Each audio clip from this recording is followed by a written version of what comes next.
Good morning, everyone, and thanks for joining today's session of the CMBR conference on blue growth. My name is Thanos Daigiannis. I'm a researcher at the Institute of Marine Biology, Biotechnology, and Aquaculture of HCMR, and I will be hosting today's session on the topic of marine biological resources. So in the next 3 hours, we will focus on marine biodiversity and its potential for biotechnological valorization. This includes production of biomass for food and feed, utilization of compounds and chemical processes for biomedical applications and biomaterials, as well as environmental services, which can be harnessed to promote ecosystem health. However, I think we all agree that this potential comes with important sourcing and supply considerations with an outlook to future ocean sustainability. It is a great pleasure to have with us 6 invited speakers, each one with an impressive research background on distinct and complementary aspects of marine biological resources. Needless to say, we'd love having some active feedback from the audience during the session. So please feel free to post your questions and comments to our speakers through the chat. I would like to remind everyone to turn off the microphone during the talks. And I would also like to inform you that all sessions are recorded and the videos will become available to watch on demand after the conference. More information about access will be sent out soon. So we are now ready to welcome today's keynote speaker, Professor Ioannis Karakasis. Professor Karakasis is the director of the Marine Ecology Lab at the Biology Department of the University of Crete. His main interest is the structure, processes, and human impacts on coastal marine ecosystems and biodiversity. His talk will be about basic and applied research on marine ecosystems in a changing world. Professor Karakasis, I give you the floor.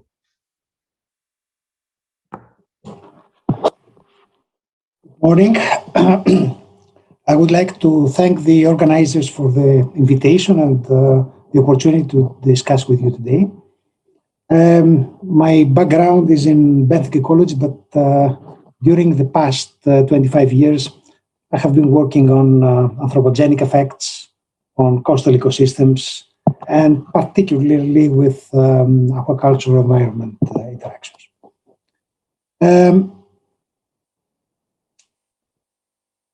Perhaps some of you remember of Eugene Odum. He was one of the most prominent ecologists of the past century.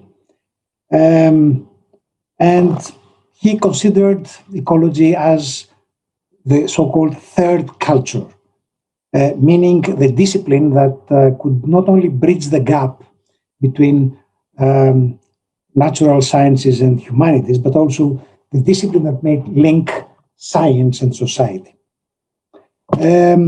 Nowadays, and particularly in the period of pandemic, we have all experienced the impatience for a quick and efficient solution for the COVID. Science had to provide vaccination, and fortunately it did, unlike other cases where it did not, for instance, in the case of HIV, AIDS, and so on. So for all major problems, science is expected to provide the way out. And there are several anticipated problems like that. In the coming years, there are several anticipated mega trends. These are great change forces that will influence the structure of the world for long periods.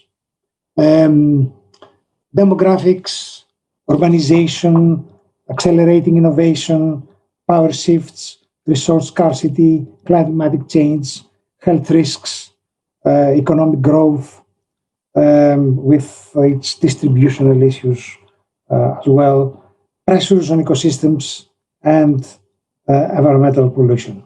Some of these are directly related to marine ecosystems, others only indirectly.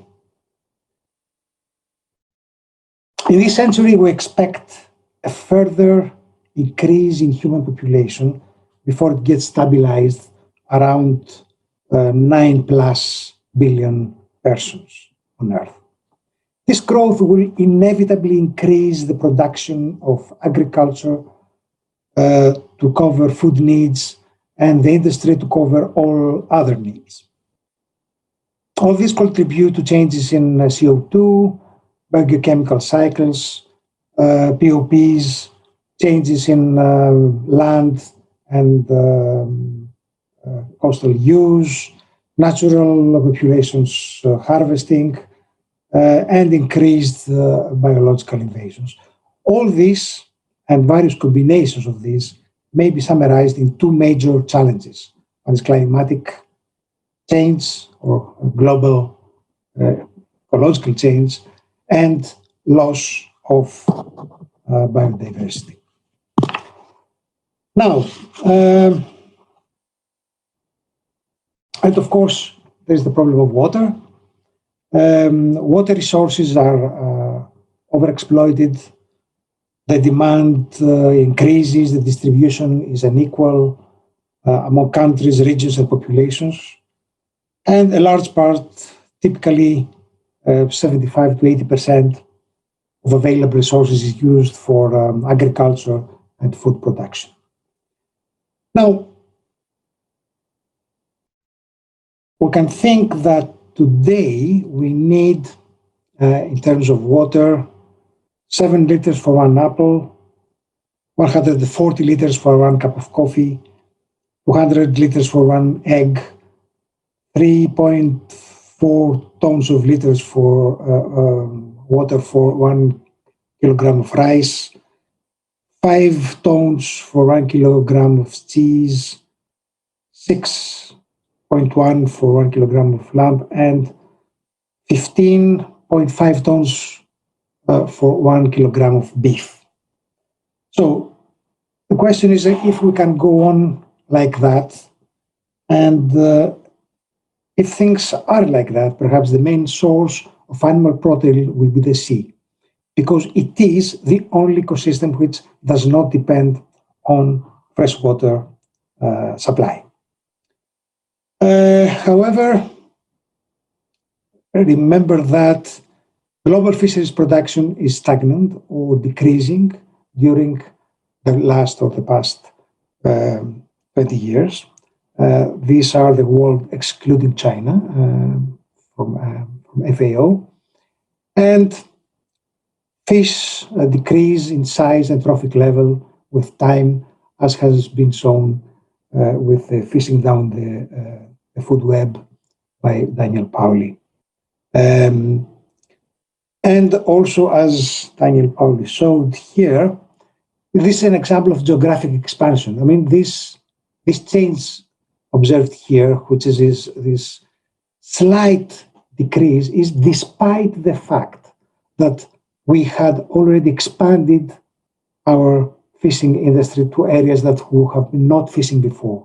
So this is how the fisheries, the Spanish fishing fleet used to fish in the 50s. And you could see this is the vicinity of Spain and North Atlantic, and a little bit the coast of Africa. And 50 years later, the Spanish fleet alone does that. So it's expanded everywhere in the world. And this is more or less what happens, a mirror, let's say, image you could see from the Japanese fleet for Asia and Atlantic as well.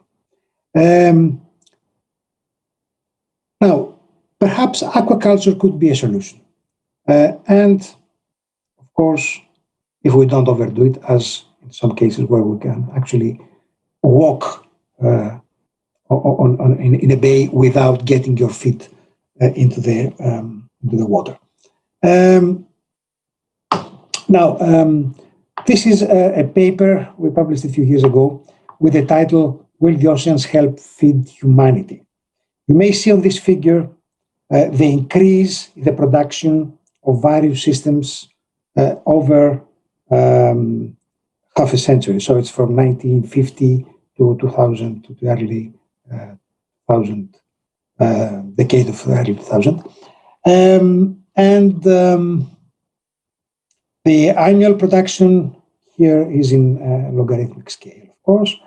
And for terrestrial systems, agriculture and animal husbandry are fairly stable, which means less than 10 times increase at this scale. And more or less, it is also the case for the fisheries, the capture fisheries.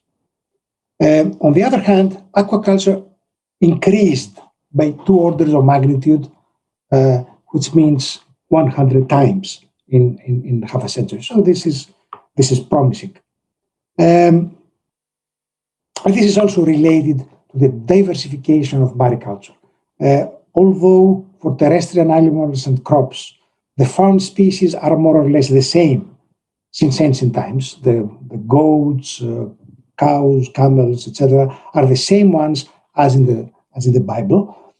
For mariculture only, in the decade 1994 to 2004, there has been a considerable increase in the domesticated or farmed species. And this increase in production by 2 orders of magnitude may be seen in various types of marine organisms, from crustaceans, bivalves, fish, and so on. Now, of course, on the other hand, it's worth noting that human exploitation of marine organisms is a bit irrational. Unlike while for terrestrial animals, we don't go usually beyond the trophic level above herbivores or grazers, which is the trophic level 2. In the sea, we often reach trophic level 5, like for instance in tuna or sharks and so on.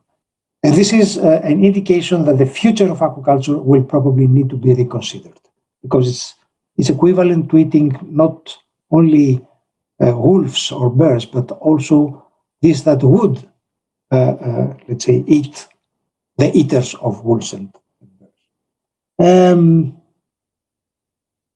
Now, we all understand that most of the terrestrial environment is fragmented, owned, and used, whereas the sea is still the last intact, blue, pristine part of the planet. Well, is it? Let's see a piece of coast here, and let's see what happens in this area. So, land use, tourism, oil and gas, mariculture, coastal defense, coastal navigation, military activities, culture, conservation, dredging and disposal, submarine cables, fishing, renewable energy, marine recreation,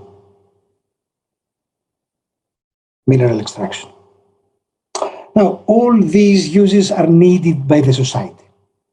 Some are economically important today, others are indispensable for the future, some are sustainable on the long term, others have negative externalities affecting their neighbors. But this is not actually the last pristine area. It's a battlefield already. and it will continue to be so for this century. Here you can see a table indicating interactions between columns, which are different uses: food production, waste disposal, municipal, industrial, tourism, maritime operations, fishing, oil, gas extraction, mineral extraction, and so on. All these are different uses. And here you have environmental variables in all these lines. So oxygen, chemicals, toxins, nutrients, exotic species, anything. So arrows pointing towards the left, for instance, like here, means that this activity has an effect on this variable. Okay, so fish culture has an average effect on nutrients. And then arrows pointing upwards indicate effect of this variable on the corresponding use of the top of the column. This scale is semi-quantitative, so 1 means high and 3 means mild and 2 intermediate.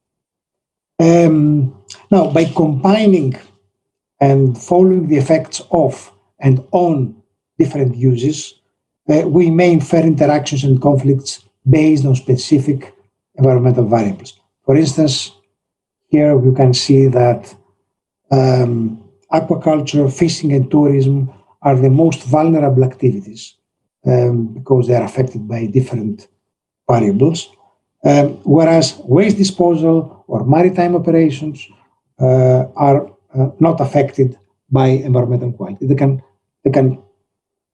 continue their operations without being affected by a degraded marine environment. Now, here you can see there are some of the projects we have been involved addressing different aspects of aquaculture impacts and environmental interactions. This started almost 26 years ago with a national project, and then we went on with different EU projects of in all different frameworks until recently. And I have to say that initially had the impression that this was a rather shallow subject, too applied, and with little general application. Later, I realized that it was a source of endless and interlinked questions regarding various ecosystem components, spatial and temporal scales, with physical and social dimensions. The data obtained and the questions investigated were not only about aquaculture. Some of our key findings there. So, discussed plankton, benthos, fish, seagrasses, geochemistry, microbial communities, human activities, effects of physics on plankton, general response to eutrophication, ecological models, recovery of benthos, biodiversity, ecosystem function, global environmental quality standards, fisheries, loss due to human impacts, coastal zones, diversity, neighbor metals, and so on. So a lot of these things were not only about aquaculture, but it was a good starting point. Now, these are sediment profiling images showing the structural change in the seabed beneath fish farms. So black organic sediment, bubbles of methane or hydrogen sulfide produced during the anaerobic mineralization of organic material, white mats of Begiatoa living at the interface between oxic and oxic conditions, unused food and pellets at the control sites, and brown oxidized sediment and bioturbating organisms at the control sites or the areas that have been abandoned for some time. Also, the biogeochemical variables at different sites along a current direction. The current goes that way. These are the site of the cages, and these are before 150, 25 meters, 0 under the cages, and then 5, 10, 25, 50, 100 downstream. And you can see that the distance affected by organic enrichment does not exceed, in most cases, 25 meters from the edge of the cages. Also, this is reflected with the ecological status as detected through Water Framework Directive indicators, Bentix in this particular case. The blue colors, so it's high and good, actually can be, only this can be found in the control site and 50 meters from the edge of the cages, and also 90% at 25 meters distance, whereas at the 0, 5, and 10 meters distance, moderate and poor status was rather common. Now, at a larger scale, which is not in the close vicinity of a farm, but at the vicinity of a fish farming zone with several farms, we investigated different ecosystem components in the framework of the AQSS project, Quality of Life 2000. Now, the interesting thing about this particular project was to see the interaction between aquaculture and fisheries.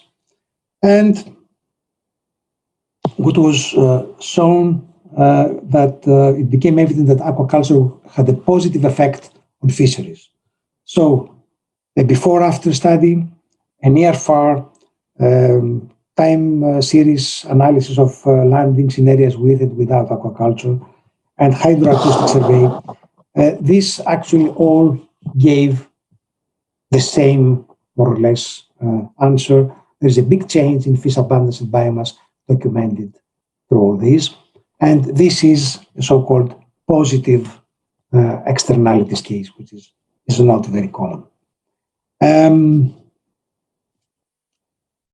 Now, there are also some bad news, and this is about Posidonia, which is stressed in farming sites. You can see here we have increased mortality with increasing sedimentation, density decrease close to the farms, and also decrease of biomass cover and density, and above all, a metabolic imbalance. It seems that the stressed Posidonia meadow not only stopped offering carbon sequestration, but also started releasing DOC, DO1, etc. So it becomes, instead of a sink, a source of new material to the environment, which is not really what we would expect.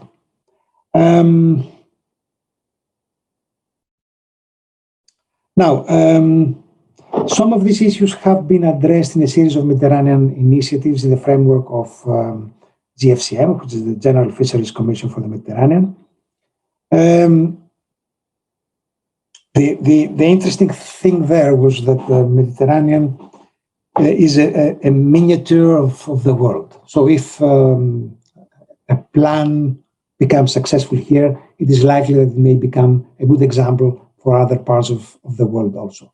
So there was a series of initiatives there, use of indicators for sustainable development of aquaculture, developing and implementing site selection and carry capacity, SOCMED, which I was the coordinator for this project. And also there were other initiatives like IUCN, FEAP guidelines for site selection, site management. The spatial planning instrument we proposed during the SOCMED was this called AZA, which is allocated zones for aquaculture.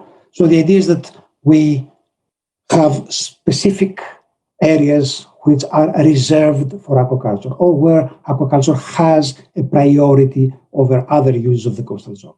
Within each ASA, there are different farms. Each one has a considerable, a close vicinity zone called AZE, allowable zone of effect, where we expect that the standards will be a little bit modified than the standard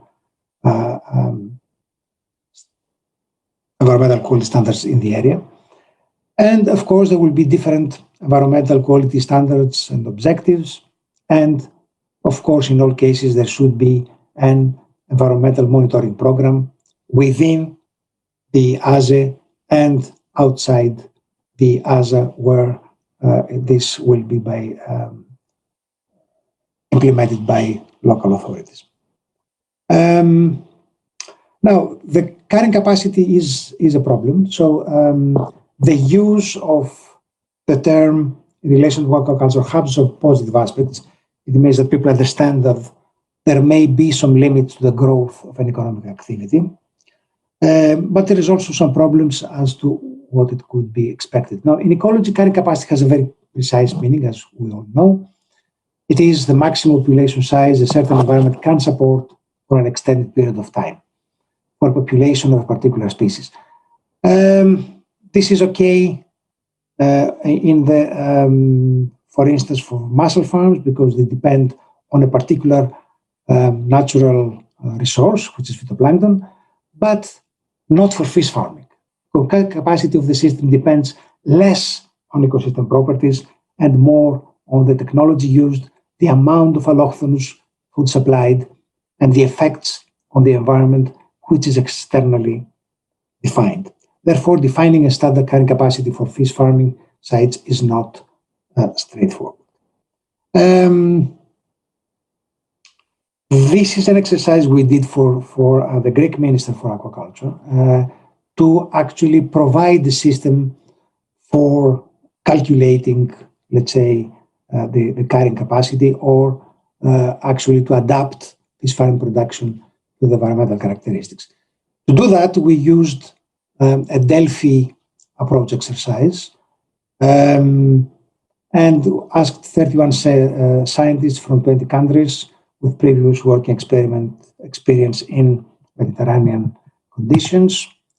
And we asked these three questions. If there's a Delphi questionnaire, by what factor would you increase production? If you have distance from shore less than 100 meters, 100 to 400, 401 to 1000, more than 1 kilometer, and bottom depth less than 20, 20 to 35, 35 to 50, more than 50, and exposure and closed, open, very exposed and rapid flow. So with all these, you get a number of factors and have three different scenarios. And then you can calculate with a particular formula what is the carrying capacity. It seems that it worked fairly well in the future. So three different factors, and then you calculate, depending on the type of site you have, the number. Now, mapping different historical data for the Mediterranean fish cage farms. So there was we have also calculated what is the amount occupied today by aquaculture and how this is distributed in different parts in the Mediterranean. And this is what happens in between Turkey and Greece in different periods, before and after the ASA adoption. In Greece, the adoption of ASA concept provided the industry with a boost in production, but the expansion of the industry is currently hindered due to other factors. In Turkey, the adoption of the ASA concept provided the industry with a sufficient boost, and it seems that the expansion will continue, but the biggest part of the market is occupied by bigger companies. finally, I would like to say a few things about the introduced species, and I'll try to be short here. Now, regarding invasive species in the Mediterranean, we have more invasive species than in all other seas in the world, and more than in all other European regional seas together. Why is this? Because the Suez Canal has established a contact between two biogeographic provinces that had evolved separately for 10 million years. The concern is that the ports could become incubators, hotspots, or stepping stones for alien species, and they fulfill all the prerequisites. There are stressed ecosystems along the route of the main factors of non-invasive species. This was an MSc thesis by Anthony Geropoulos. What was found was the profile of the invasive species in the Mediterranean mostly belong to opportunistic families, unlike local fauna. They have mainly R strategy compatible life traits, and more than 3,000 species on the other side of the Suez Canal, which have at least one confamilial species that has successfully invaded the Mediterranean. This is to compare with almost 17,000 species in the Mediterranean, of which circa 30% are endemic. Thank you very much. Thank you very much, Yannis, for this brilliant talk. I think it sets the tone very nicely for the talks that are about to follow in today's session, and it highlights the major current problems regarding the intensive exploitation of marine natural resources. I would like to ask you, I know you have a very rich array of current activities on this subject. So would you mind to make a short comment on the current research activities on the field of marine ecosystems and biodiversity? Well, there are two things we're doing at the moment. One is the multi-trophic aquaculture. So we are involved in a project which is about using holothurians or different types of mollusks, or even seaweeds to see how we can reduce the environmental impact of aquaculture and to exploit some of the nutrients or other material which is wasted at the time. It's very interesting and very unexpected. So what we see there. The second thing is that there is an ELIDEC project which is about establishing global standards for environmental quality. So the idea is to see different data sets from different parts of the world and to see whether we could have a common approach to environmental quality standards. It's quite a big thing. I don't think we can have time to do it now. But yes, I think it's a very interesting point, and we'll have some good students working with that, and I'm really fascinated to discuss this in a future, perhaps, meeting. Thank you very much for that. And I have another comment.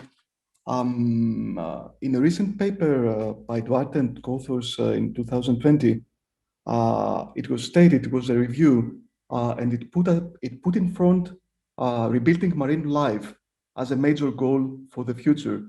And the statement was that if we act now and mitigate most major pressures acting on the marine environment, we can restore marine life in the next 30 years.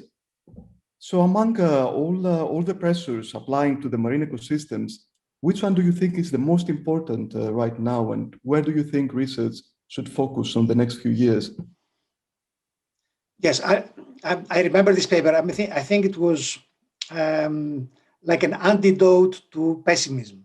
So probably. The idea is that we can actually do something because there has been this promising change of MSY in fisheries and so on, that the European policy is not in vain. But I think there are challenges all the way. I mean, we will never be sure that things can go back to things as were before. And some of this cannot really be restored. For instance, the invasive species issue is an important thing. We replace perhaps some of our biota in the Mediterranean by others through Suez Canal. Now, is this a curse or a blessing? Some say that if we have a climatic change, perhaps having other immigrants will help having a new, let's say, equilibrium in the area. On the other hand, it might be a disaster, but we will not know about that until after it has happened. That's my problem. We cannot foresee all things. Usually, there are more, let's say, things that can be surprising us than do what we would expect. So there's a high level of unpredictability, let's say. That's a good thing about research, but not about management. Yeah, that's true. Yanis, there's another question by Antonios Magoulas. We have understood that defining carrying capacity for aquaculture activities is not a straightforward exercise, but do we have any idea about Greece? And do you feel that we are close to carrying capacity? Well, that's a problem. Carrying capacity, as I said, in the case of aquaculture, or fish farming particularly, has a problem, because you don't want to have the ultimate resource, which is oxygen. Okay, if you have complete anoxia, then things is a local disaster. So you would like to impose limits based on the subjective way we do with environmental quality standards. We just draw a line and say that beyond this is a problem. So this depends very much on what different countries or different areas or even regions would consider as a limit beyond which they have to take action, reducing the activity or something else. And it's not very easy, because there are pressures for preserving the environment, and on the other hand, not to struggle the industry. Therefore, there is no real carrying capacity issue for fish farming, which has a physical meaning as in terms of other types of activities or populations. Thank you once more, Yanis, for the brilliant presentation and for the comments. There is Thank you very another much. comment in the chat, but I think we should move forward because we're already short of time. So if you would kindly provide us a short comment, maybe in the chat, that would be very welcome. Thank you. Thank you very much. So with here, I will present our next speaker, who is Dr. Loredana Stabili, a senior researcher at the Water Research Institute in Taranto. Loredana is an expert on bioremediation studies for the removal of microbial contaminants in marine environments through the use of filtering organisms, such as sponges and mollusks. And her talk today will be about the integration of marine organisms in aquaculture. Loredana, pleased to have you with us today. Good morning to you and to all the participants to the conference. I hope that all will go well. I try to share my presentation. Okay.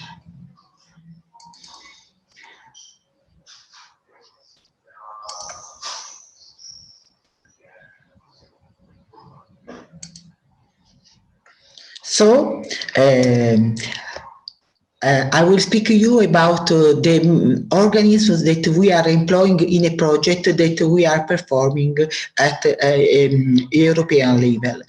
You know that marine biodiversity hosts a great biodiversity, and macroalgae contribute to this biodiversity. And we know well that algae are used for several purposes, such as shelter, such as food, and oil production, but they are also important for the process of bioremediation. Indeed, they are able to remove some nitrogen and phosphorus salts to grow, and they can help in this way the environment. But algae are also used as sources of innovative compounds, as they, excuse me, as they are used by man for several years in this field, and can represent an innovative sources of potential molecules useful for pharmaceutical and biotechnological interest. In particular, from algae it is possible to extract, for example, carrageenan, very important for several activities such as anticoagulant, antitumoral activity, or with algae can also be produced some feed used for animal breeding. But algae are also an important sources of antibiotics that can be used in pharmaceutical, and in recent years, several compounds from algae have been extracted in this sense. But the industry needs considerable amounts of algal biomass in order to produce antibiotics. So for this reason, we are performing a program, as I said to you before, in which we are working in order to remove the contaminants from the fish around the fish cage, but simultaneously we use several kinds of bioremediators. Microalgae that I said to you before are able to remove the nitrogen and salt compounds, but also polychaetes, sponges, and mollusks that are able to remove all the microbial contaminants present in the surrounding environment. We are working on this project and in an area in the Gulf of Taranto, in the Ionian Sea. And the system which has been realized is a prototype on a pre-industrial scale in which we put several bioremediators near to fish cages. In particular, the project involves the preparation of a series of traditional long lines modules in which we put algae on the surface because they need to perform the photosynthesis process, and then down we put on the long line modules sponges, polychaetes, and mollusks. Porifers are used because, as you know, are sessile organisms that are able to feed through the filtration process, and they are spread throughout the Mediterranean. In particular, they are able to remove bacteria from their surrounding environments thanks to the characteristic system of channels. And here you can see some photos concerning the bioremediators, the porifers that were put in the plants. Their role was extraordinary, was important because they were able to remove the total fecal coliform in the surrounding environment. As you can see, where the porifers were put, the concentration of these parameters was very low compared to the control. The same situation was also observed in the case of fecal enterococci that were strongly reduced in the presence of porifers. But we decided also to use the polychaetes, and it is a novelty in the field of aquaculture, and we performed an EMTA system because also polychaetes are able to filter a great volume of seawater in few time, removing from the surrounding environment bacteria, also in this case, by the filtration process thanks to the gill crown.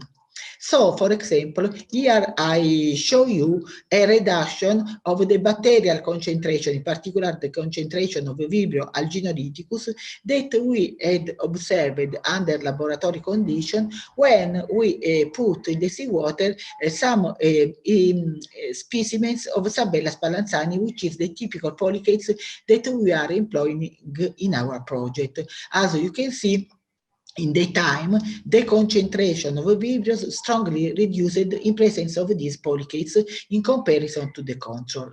So here I gave you some images of a previous experiment in which we worked also in a small plant of aquaculture. And also in these cases, we had observed a complete reduction of the vibrios, a kind of bacteria that are dangerous for the rearing environment, in presence of polychaete and in the control. There was a strong difference, as you can see from the graphic. So the presence of polychaetes reduces strongly these bacteria. Also, algae are employed in our project, and we selected the species that are abundant along the Apulian coast. So we used high amount of these algal species, in particular Cladophora rupestris and Chaetomorphalinum gracilaria dura gracilariopsis longissima. Also for this species, we had performed several experiments under laboratory conditions, and we selected the species that were able to remove in a small-scale experiment the concentration of nitrogen salts. They, in fact, as you can see from the graphic, were able to reduce the concentration of the nitrogen salts in 50 minutes by about 90%. So we selected these species after the laboratory experiments and from the natural environment, and they placed them into plastic socks. Here I show you some moment of the collation of the macroalgae and the preparation of the retinas. Then we place them, as I show you in the scheme of the project, on the surface in order to perform the process of photosynthesis. And since algae have a natural cycle, we selected the different kinds of algae in different periods of the year. For example, we selected Chaetomorphalinum during the period of October and March, and in the EMTA system, we observed an increase in the first days of cultivation very high. So we observed high performance of growth compared to about 11% for this species. But then in the period of from April until September, we utilize another algae, the Gracilaria bursa pastoris. And also in this case, we had observed an increase in biomass that was very important.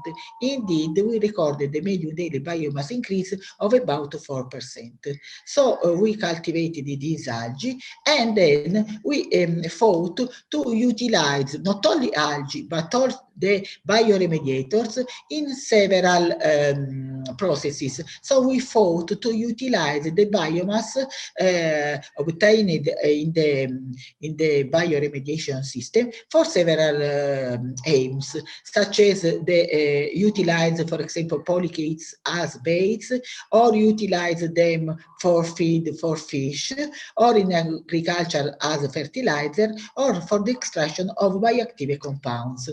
For example, we considered all the algae that I showed you, and we examined the antimicrobial activity, and we observed that some species had a significant antibacterial activity. For example, we observed an antibacterial activity against Streptococcus agalactiae, which is a bacterium that became dangerous when we are in presence of pregnant women. So it is very important to define this kind of antibiotic in the algae that we are studying. Also because this bacterium can create several problems to the child, such as meningitis. But we screened also the algae that I had shown you before, so Chaetomorphalinum, for the as a potential source of bioactive compounds. In particular, we had observed that the lipidic extract of this algae is capable to show an antibacterial activity against Vibrios. Obviously, this is an important aspect because Vibrios, that formerly were known as red pistol weevils, can represent an important problem for the farmers since they produce infection in bivalve breeding areas. So they can produce important economic loss for the farmers. And the symptoms in the reared species are hemorrhagic lesions, muscles, kindling, hemorrhagic lesion at level of the kidney, the muscles, and can produce a high mortality. We had examined also by NMR spectroscopy the fatty acids that are present inside the macroalgae that we are studying. And we had observed that these algae were characterized by an interesting content of fatty acids. In particular, they had an interesting profile concerning omega-3 and omega-6 compounds. For this reason, we decided to prepare an innovative feeds by mixing the polychaetes and the algae that are obtained as biomass of the process of bioremediation. So we performed an experiment in which we furnish this kind of innovative fodder to larvae, post-larvae and fry of Dicentrarchus labrax. And we studied several parameters such as stability of the feed, palatability, and survival rates of the fish nourished with this innovative fodder, morphological development, and growth rates. And we had observed some interesting results in the sense that the fish were capable to grow in the same way than they were nourished with the normal fodder. So our innovative fodder had great performance. In addition, we had observed that no sign of malformation were present in the intestine or the stomach of the fish nourished with the innovative fodder. Indeed, they had, we examined by a morphological, histological point of view the section that I said to you, and we hadn't seen any sign of malformation. But algae can also use it as fertilizers. So in the case of algae, 40% of the biomass obtained is used for the preparation of a fertilizer. So in conclusion, is on account of our interesting results, is desirable that the approach applied in the present project could be developed at Europe level, because it can allow us to reuse the biomass from the organism that have played their role as bioremediators in several fields, such as pharmaceutic, dietetics, and so on, as I show you, and reduce the cost for current wastewater technique treatment.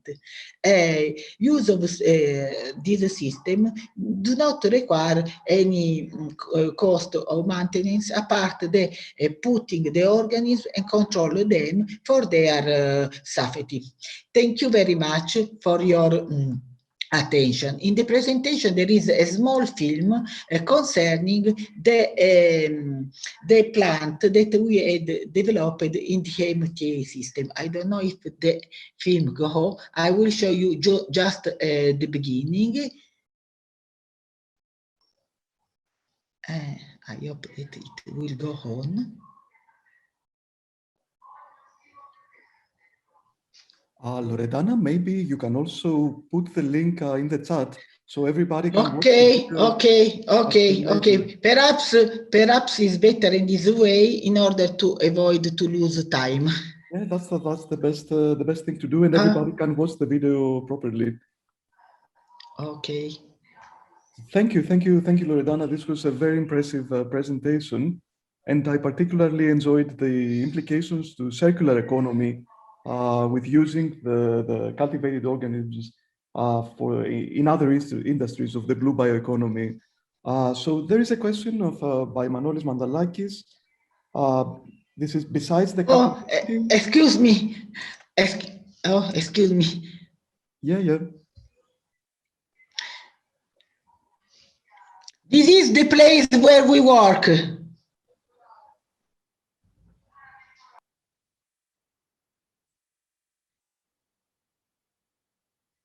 Loredana, are you ready?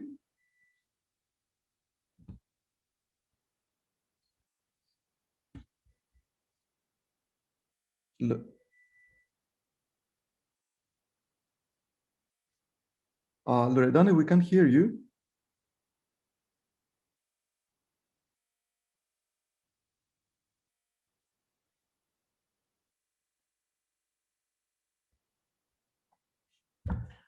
Loredana, if you're talking to us, your microphone is muted.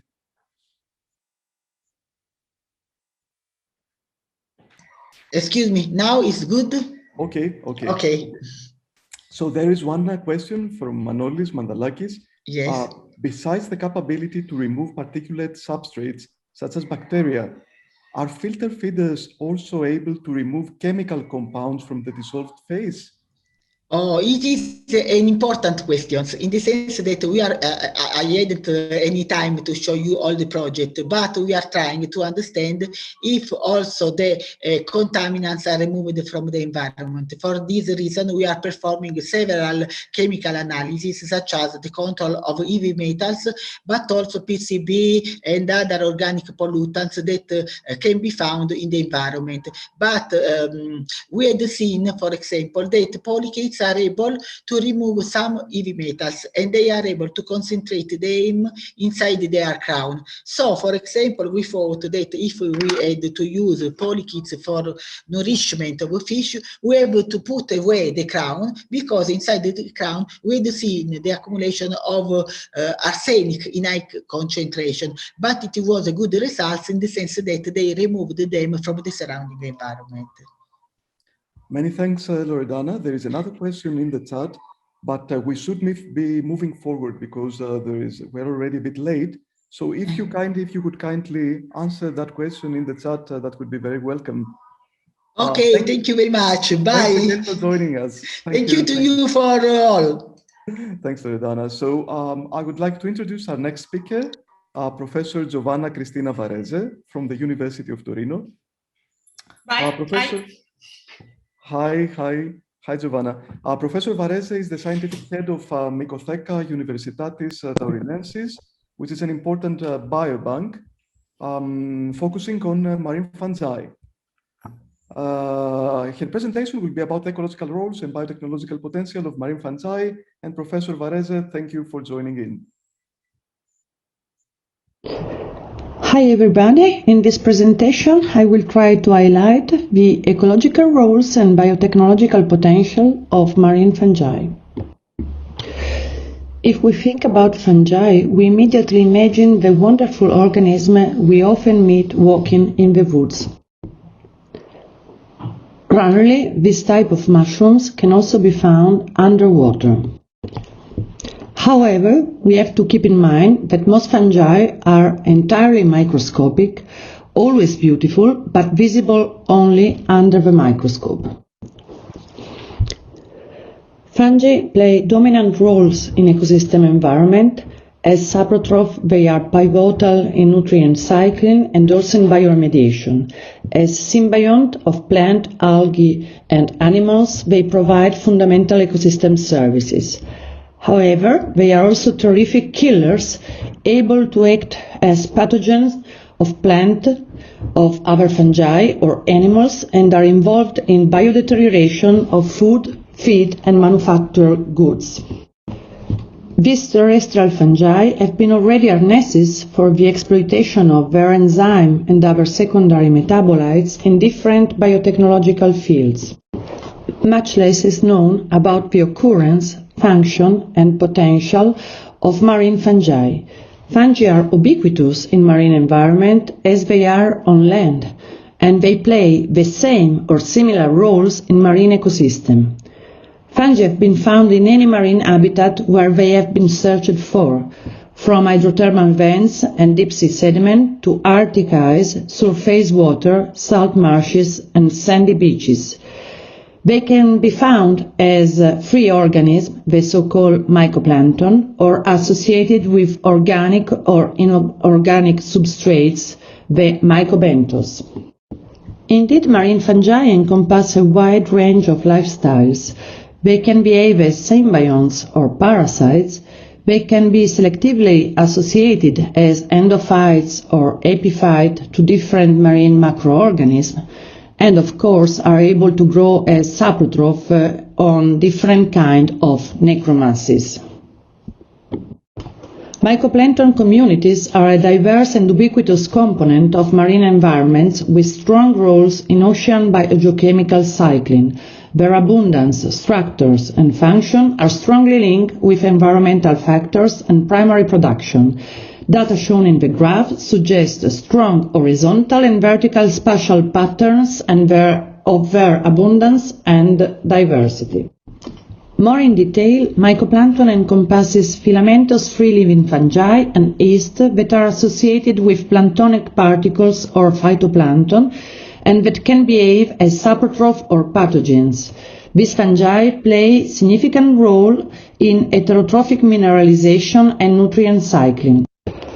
Most of the studies focus on chytrids, which often behave as very virulent parasites on all planktonic algae. They have a strong seasonality and impact on primary producer community. Indeed, by means of a mycoloop, parasitic chytrids can transfer material from large inedible phytoplankton to zooplankton, since fungal spores are excellent food for zooplankton. Large colonies of phytoplankton may be fragmented by chytrid infections and become edible to zooplankton. On the other hand, infected host colony may remain inedible to zooplankton due to the aggregate formation of cells. Thus, aggregation may sink faster and affect material cycle.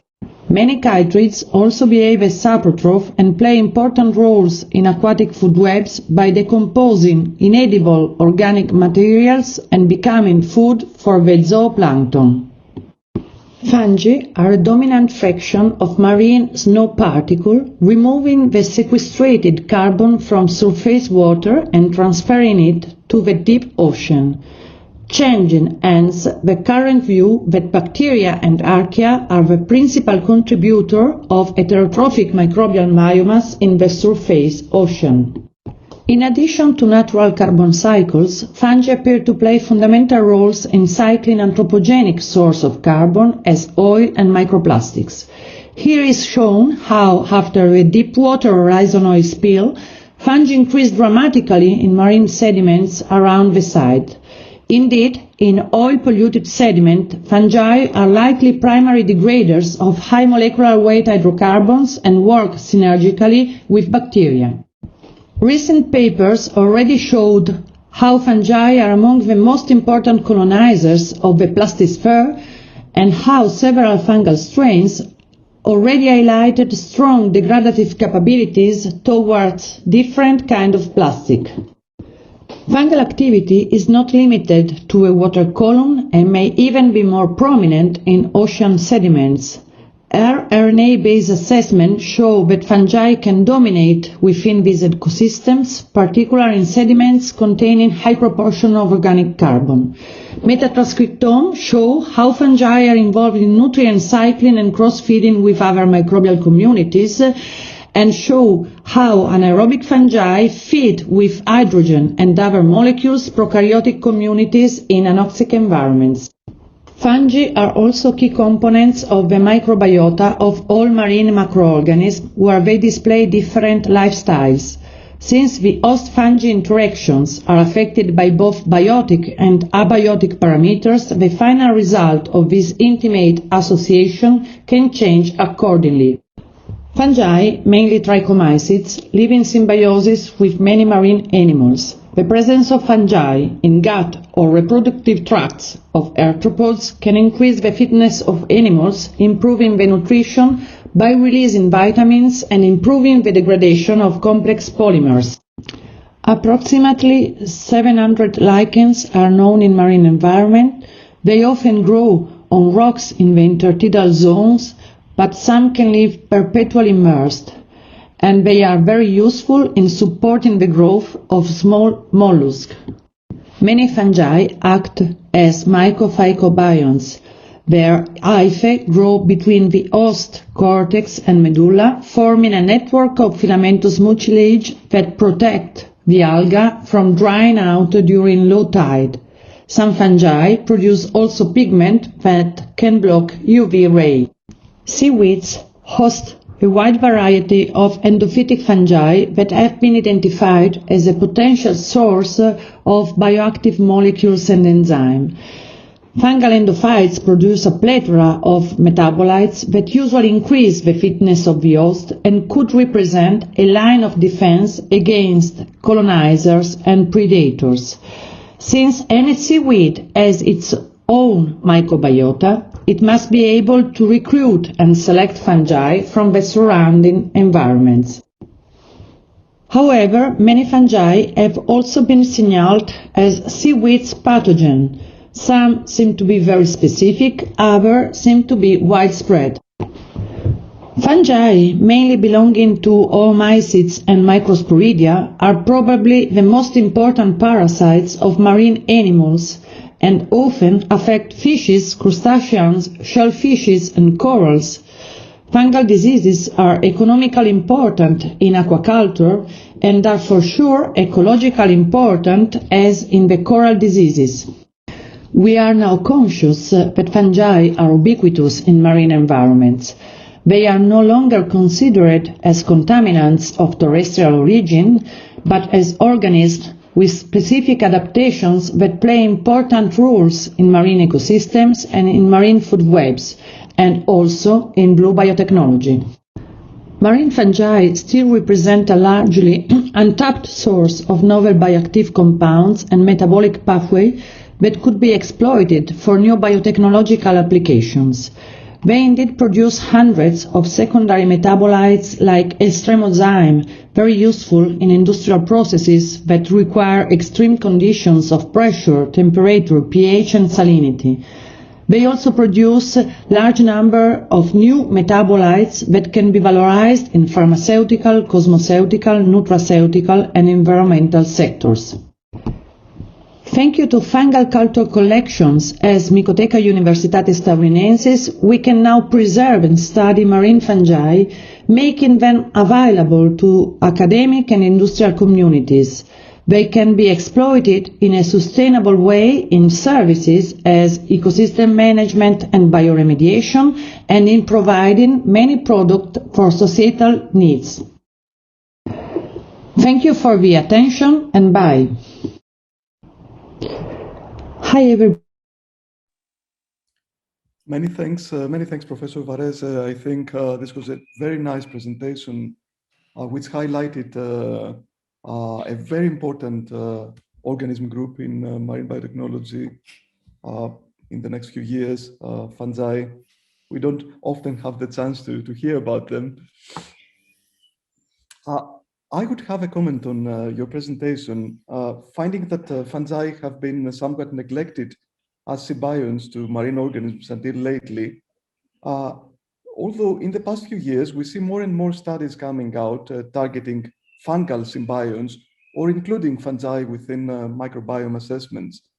For example, this is particularly important in sponges where the microbiome plays important roles and can have biotechnological properties.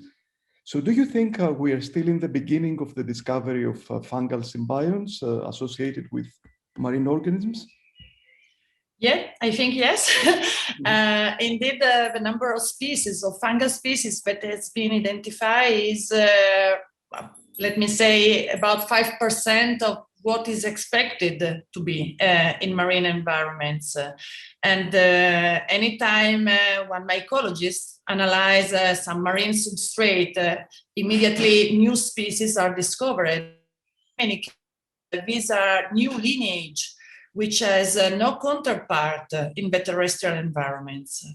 And that is for sure important because we don't know anything about this lineage also from a metabolic point of view. So they are really a treasure we still have to discover. So there is a lot of unknown ground ahead. Yeah, yeah. Thank you, Cristina. And there is another question by Manolis Mandalakis about how easy is it to preserve fungi in collections?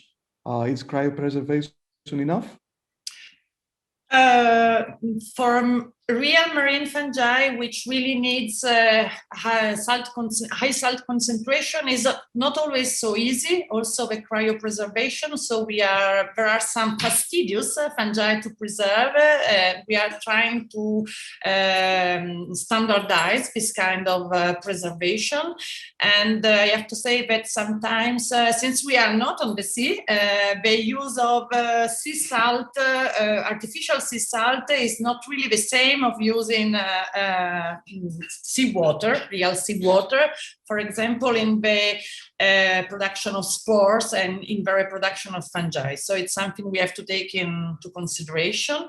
But most of them can be cryopreserved and even lyophilized without great problems. Thanks, Cristina. There is another question by Anastasia Ioti about the methods that you find most suitable for identifying fungal endosymbionts before sequencing holobionts. Since we are a culture collection, we always devote a lot of effort in culturomics. So we try to mimic as much as possible the natural environment using dozens of media to try to isolate as much as possible. And then when you have an organism in lab, it's much more easy to identify it, because indeed for most of the new species, we have to use 5-7 markers to get an identification. So with ITS, just to be clear, you don't got anything. And that's a problem. Because you will find unidentified fungus as match.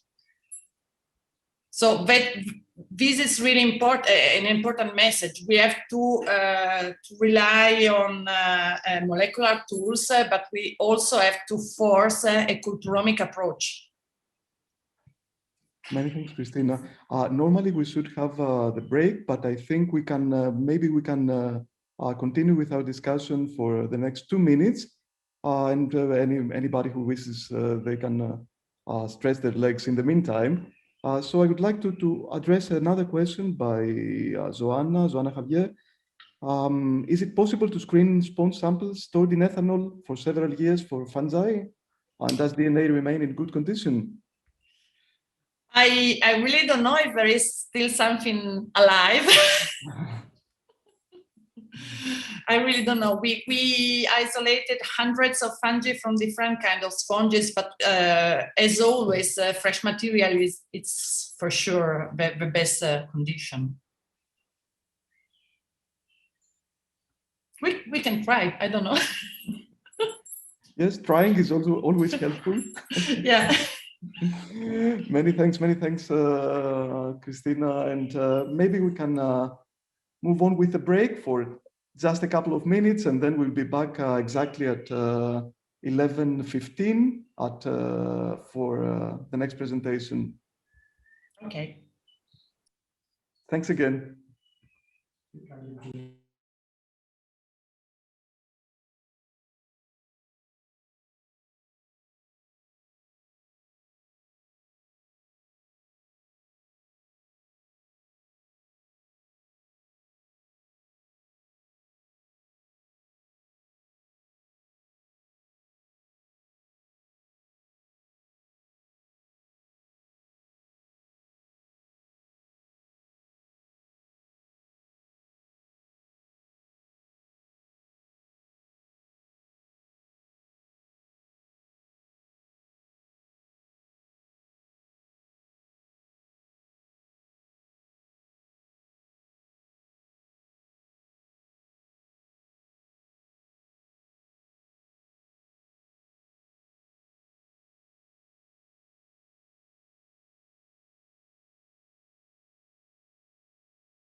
So,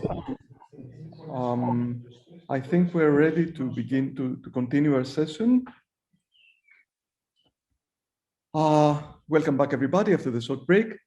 And we'll continue this morning's session with a talk from Dr. Konstantinos Mylonas, who is the director of the Institute of Marine Biology, Biotechnology, and Aquaculture of the Hellenic Center for Marine Research. His work focuses on the development of methods for the control of reproduction in fish aquaculture. And his talk today will be about species diversification in Mediterranean aquaculture. Dr. Mylonas, the floor is yours. Good morning to all. This is Konstantinos Dinos Mylonas. I am a member of the Institute of Marine Biology, Biotechnology, and Aquaculture of the Hellenic Center for Marine Research. And in the next few minutes, I would like to present a project called Diversify, titled Exploring the Biological and Socioeconomic Potential of New or Emerging Fish Species for the Expansion of the European Aquaculture Industry. The project was funded under the 7FP framework program of the European Union. It started in 2013 and finished in 2018. It was probably the largest project in terms of funding from the European Union in the area of aquaculture.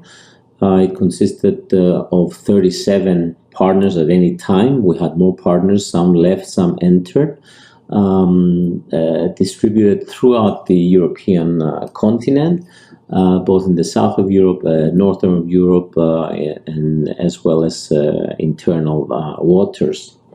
Of course, the objective of this project was to enhance the European aquaculture production, increase the aquaculture production through diversification of the species that were produced. Why did we need to do that? Well, the problem, especially the project was directed towards Mediterranean aquaculture. The problem we have with Mediterranean species is that they're small, plate size. The species we're rearing now are mainly sea bream, gillhead sea bream, European sea bass, other sparid species, flounder, turbot. All these fish are small, plate size, and they're difficult to prepare. They have bones, eyes, fins that the young consumers are not accustomed to see, and the housewife is not willing to deal with this difficult source of protein for presentation.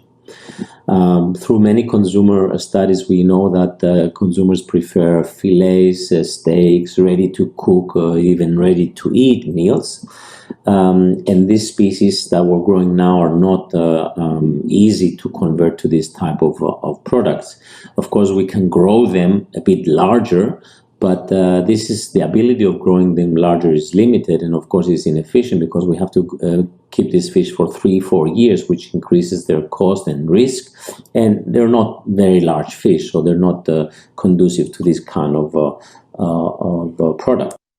We identified some species that are fast-growing, large-bodied species like the meager, Argyrosomus regius, the greater amberjack, Seriola dumerili, the wreckfish, Polyprion americanus, and the Atlantic halibut, the Hippoglossus hippoglossus. These are species that are either new to the aquaculture or are emerging. That is, there are some efforts that have been done in the last decades, but due to some bottlenecks, they never made it to the same production volume of the other species.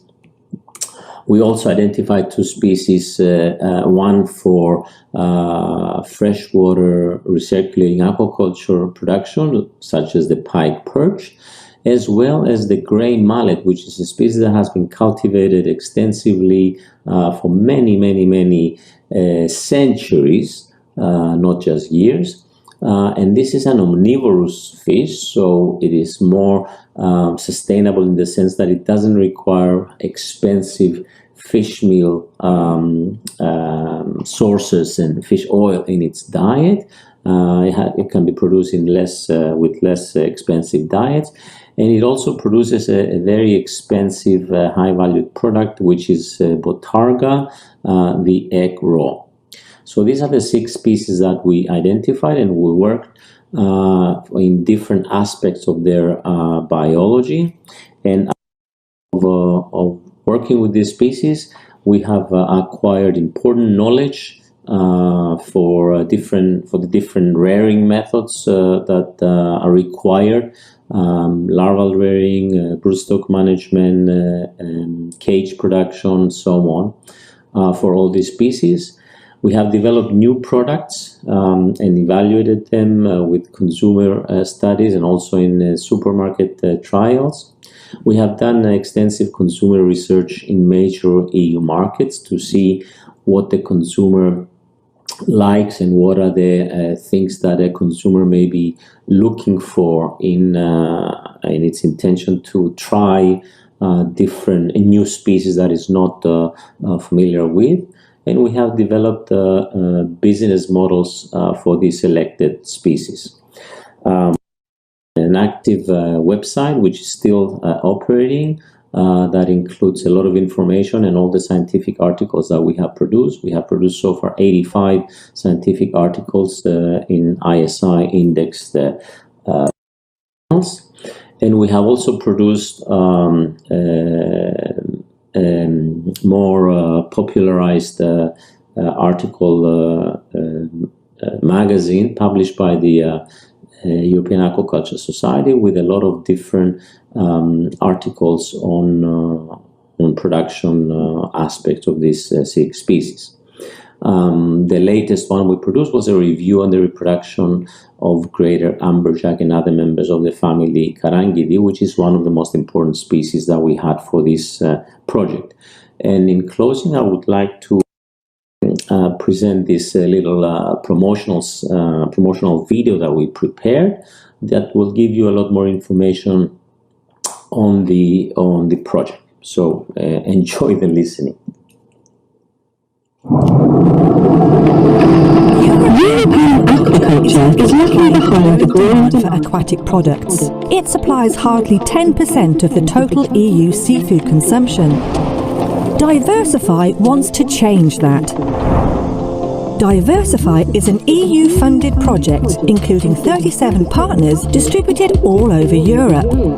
Its aim is to expand the European aquaculture industry by revolutionizing scientific techniques and methodology that will optimize the rearing and production of new or emerging finfish species, and by establishing the marketing techniques to attract consumers. Based on their biological and economic potential, Diversify has selected 6 species originating from a wide range of climatic and geographic regions within Europe. Myga, Greater Amberjack, Atlantic Halibut, Grey Mullet, Pike Perch, and Wreckfish. Diversify has successfully resolved some of the production bottlenecks of these species, such as reproduction control of grey mullet, greater amberjack, Atlantic halibut, and wreckfish, larval rearing methods for greater amberjack and grey mullet, optimization of recirculation aquaculture system rearing of pike perch, feeding methods based on the behaviour of Myga during grow-out, and identification of the major pathogens of greater amberjack and Myga in culture. All 6 species have a large size and fast growth rate, enabling the production of a variety of consumer-driven aquatic product ideas that have already been selected and evaluated by consumers in 5 different countries. The culture, processing and marketing methods developed by Diversify will increase the value of European aquaculture products. It will contribute to the expansion of our aquaculture industry and position it as a safe, healthy and sustainable source of aquatic products that can fulfill any market demand. Diversify, new species for EU aquaculture. Want to find out more? go to diversifyfish.eu.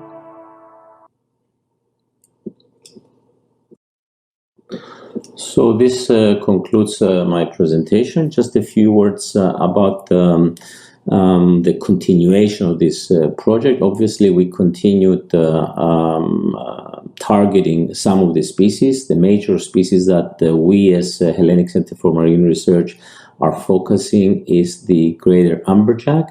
And currently, we're running, I think, 6 different European and national projects on different aspects of the physiology and aquaculture of these species. So, thank you very much, and I hope you enjoy the rest of the meeting. Thank you very much, Dinos, for this beautiful presentation on this really impressive project. As Professor Karakassis highlighted in his talk this morning, aquaculture is expected to play an increased role in food production in the next years to reduce pressure to natural fish stocks. So in this sense, do you think emphasis should be given on diversification of the product or the improvement of existing cultivated species? In other words, where should aquaculture research focus in the next year?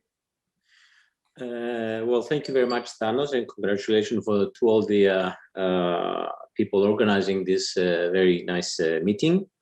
Obviously, if we want to expand in marine aquaculture, because this is where we have, as Professor Karakassis said, this is where we have some advantages, the major one being that we don't require any fresh water.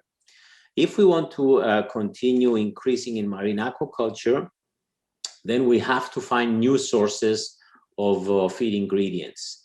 As again, Professor Karakassis pointed out, we are rearing not only wolves, but dragons that eat the wolves, and species that eat the dragons that eat the wolves in marine aquaculture especially. It's not so much in freshwater aquaculture, but it is so in marine aquaculture. For some reason, most of the marine species that we're interested in are carnivorous fish and very, very high in the food chain. So as we are depending on fish meal and fish oil for feeding this fish, we cannot do it unless we find new sources of ingredients. And these new sources for ingredients, they can be from terrestrial sources as far as protein is concerned, but as far as oils are concerned, we cannot, because as you know, the highly unsaturated fatty acids that are so important for seafood, and they make seafood so important for human nutrition, they're only produced in the sea and they're only produced by plants. So this is why the emphasis should be in marine phytoplankton and marine plant production. And I was very, very happy. And of course, I expected that what Dr. Nikos Zamboukas from the EU presented yesterday, where he gave us a little glimpse of the priorities for Horizon Europe. And he mentioned that a major priority would be plant production from the sea. We cannot expand marine aquaculture unless we find new sources of ingredients.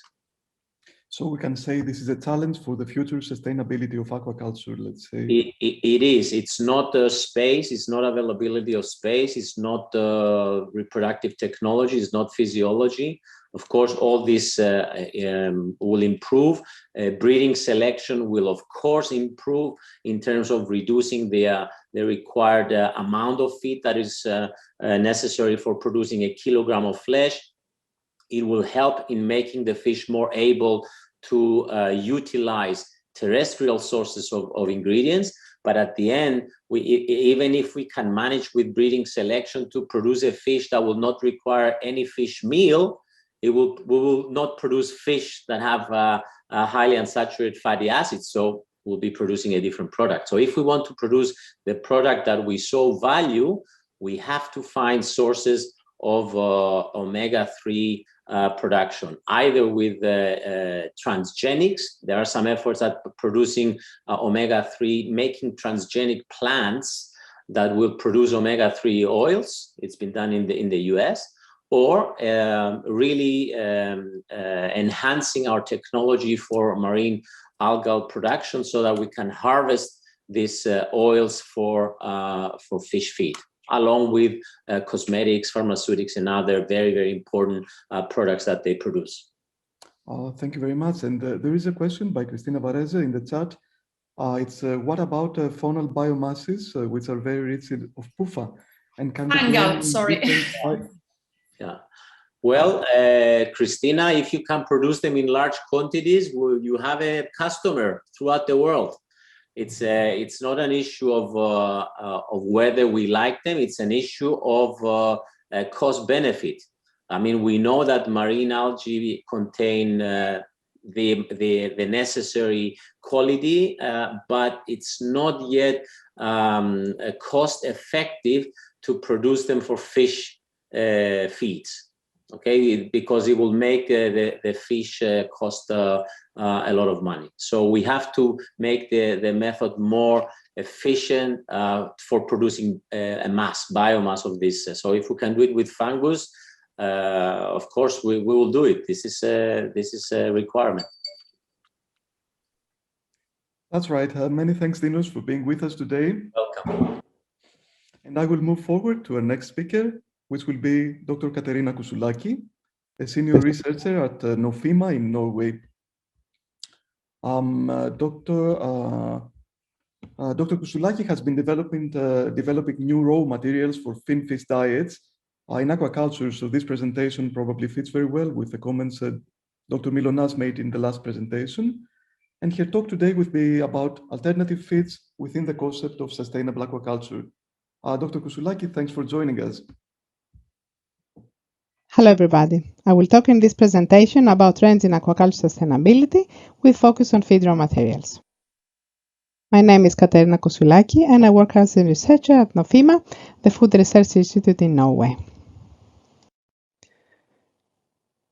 Animal protein production from fish to meet the demand in the near future is more sustainable compared to other animals.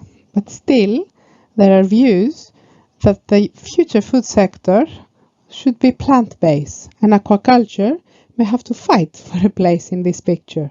And that we can do through good reputation among consumers and really environmentally friendly practices.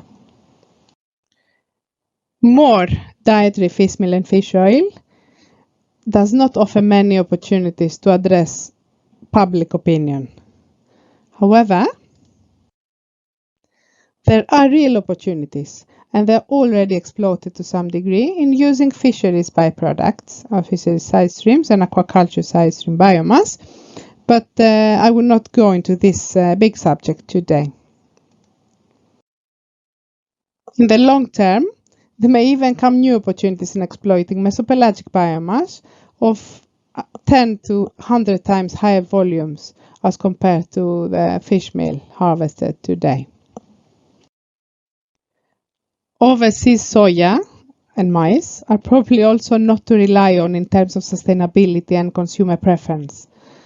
But now we have just discarded the most available and highly nutritious and relatively inexpensive raw materials that we already know pretty well how to use. So, what is new and greener then? Tunicates. Tunicates, they grow in relatively eutrophic waters in Nordic coastline. And as they grow, they filter nutrients that may have their origin in agriculture, in aquaculture, municipal effluents, and they produce exploitable biomass in a circular economy set. So from these tunicates, there are already products in the market for both feed, as it has a good amino acid profile, the tunicate body, food, like the umami fond produced by marine feed, and also nanocellulose material, which is used in can have use in pharmaceutical industry. We tested the tunicate meal, replacing 50% of the fish meal protein in a diet for salmon smolt, and it worked pretty well, in particular the whole tunicate. The inner tunicate body is a protein, has protein and lipid profile that is very similar to fish meal. Phototrophic macroalgae are another interesting ingredients for both food and feed applications. Phototrophic macroalgae, they are known to contain high levels of bioactive compounds such as vitamins, phenolics, carotenoids, and can be used in low levels in the diets to offer antioxidant properties and health-promoting effects. When used in very high levels, such as in this trial, we included 30% of this of Phaeodactylum tetraselmis in the diet. It resulted in digestibility levels below 75%, with downstream processing, cell wall disruption, offering some possibilities for improvement in most cases. Insects are another good story with circular economy potential. So insect larvae, they can feed on food waste or other industrial waste, and the biomass can be both food and feed, and their waste can be used as fertilizer in a circular economy setup.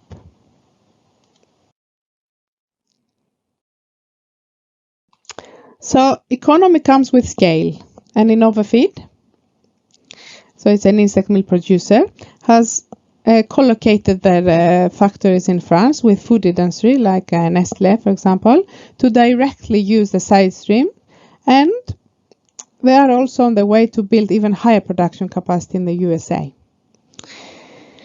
Another raw material often mentioned in sustainability terms is heterotrophic macroalgae, such as Schizochytrium limacinum. The production development of this type of biomass at scale was first driven by biodiesel production. It has been shown that heterotrophic macroalgae Schizochytrium limacinum can support good growth in Atlantic salmon and also offer benefits in fillet quality and gut health. So the commercial implementation in aquafeeds has advanced already, with large salmon producers such as Lero using heterotrophic macroalgae in all the fish they produce, and large Schizochytrium biomass producers, they are also collocating their production facilities with agricultural operations using side stream biomass for energy and nutrient source for their fermentation. In the future EU Aqua Horizon 2020 project, we had the opportunity to test all these ingredients, novel ingredients that I have just briefly presented against each other. In the salmon trial, we used the fish meal fish oil control with a high quality organic fish meal and fish oil delivered directly from the factory to our facilities in Bergen at Nofima.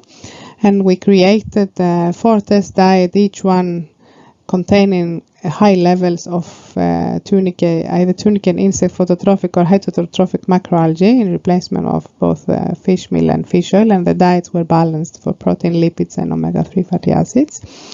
And we created also a future EU Aqua zero fish meal, zero fish oil diet. And the performance results show that the novel ingredients, they had equal performance among them, a little bit lower than the fish meal control, but this was a very high quality fish meal control.